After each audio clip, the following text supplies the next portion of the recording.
Hello दोस्तों, आप लोगों का स्वागत है मेरे इस चैनल पर। तो आप लोगों को आज हम हॉरर स्टोरी सुनाने वाले हैं जो कि बहुत ही डरावनी है। अगर आप अकेले हैं तो बहुत डर लगने वाला है, इसलिए आप लोग दिल थाम कर बैठे और यह स्टोरी सुने। धन्यवाद। यह एक चौंका देने वाली घटना है जो 1950 में घटी हुई थी। उत्तर प्रदेश के रानी बाजार गांव में एक राम प्रकाश तिवारी नाम का आदमी रहता था। उसकी 5 साल की लड़की थी। उसे कैंसर की बीमारी थी और उसकी कई जगह से इलाज कराने के बाद भी वह जिंदा ना बच सकी। रात के 1 बजे उसकी मौत हो गई। उसी रात को एक दूसरे गांव में मोहिनी नाम की एक औरत की ट्रक से टकराने की वजह से मौत हो गई। मृत के परिवार वाले लोगों ने उस औरत का दाह संस्कार कर दिया। दूसरी तरफ जब रानी बाजार में उस मृत लड़की को दफन करने के लिए जंगल में जा रहे थे, अचानक रास्ते में उसकी शरीर में कुछ हलचल हुई और वह उठ खड़ी हो गई। लोग यह देखकर डर गए, लेकिन बाद में उस लड़की को जिंदा देखकर उसके परिवार वाले लोग बहुत खुश हो गए। लेकिन लोगों को यह पता नहीं था कि उस लड़की के शरीर को किसी और की आत्मा ने जकड़ लिया है। उस 5 साल की लड़की के अंदर मोहिनी की आत्मा घुस चुकी थी। वह अलग जगह पर आकर बहुत दुखी और परेशान हो गई थी।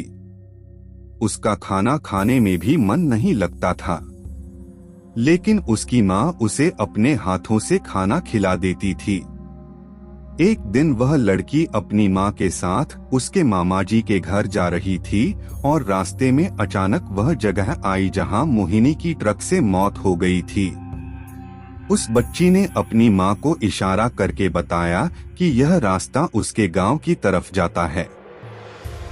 उसकी माँ ने उसकी बातों को अनसुना कर दिया और अपने मामाजी के घर पहुँच गई।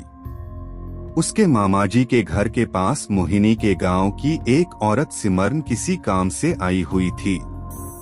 मोहिनी की आत्मा ने उसको पहचानकर उसको आवाज देने लगी। सिमरन को लड़की के मुंह से अपना नाम सुनकर आश्चर्य हुआ। सिमरन के पूछने पर उस लड़की ने उसको अपनी पूरी घटना बता दी और बोली कि मेरी मौत से पहले ही मेरे घर वालों ने मुझे जला दिया और इस बच्ची की खाली शरीर को देखकर इसमें रहने लगी। जब सिमरन ने यह बात सुनी तो उसने अपने गांव जाकर सारे गांव वाले लोगों को यह बात बता दी और उसका पूरा परिवार मोहिनी से मिलने आ गया।